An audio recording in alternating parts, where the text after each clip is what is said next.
এটা হলো my head, মানে আমার মাথা। এমন করে এটা মুখস্থ করো, আমি আসতেছি, ঠিক আছে? মাই হেড মানে গ্রুপের মাথা। মাই হেড মানে গ্রুপের মাথা।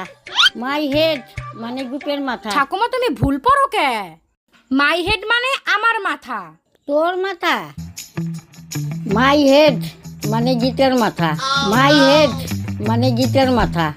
মাই হেড মানে গীতের মাথা। মাই হেড মানে গীতের মাথা। ও ঠাকুমা, তোমারে কি শিখাই দিয়ে গেলাম? কলাম যে মাই হেড মানে আমার মাথা, তা না মাই হেড মানে গীতের মাথা। এই শালা, তুই কোস আমার মাথা, গীতে কয় আমার মাথা। আমি কার মাথা পড়বো রে? শালা তোকে শিল নোড়া দিয়ে মাথা ফাটাই দেবো। কিন্তু তুমি তো ভুল পড়তেছো। দেখ, আমার কিন্তু নসির নেশা লাগছে, এবার কিন্তু দিবানে মাথা সেই যায়।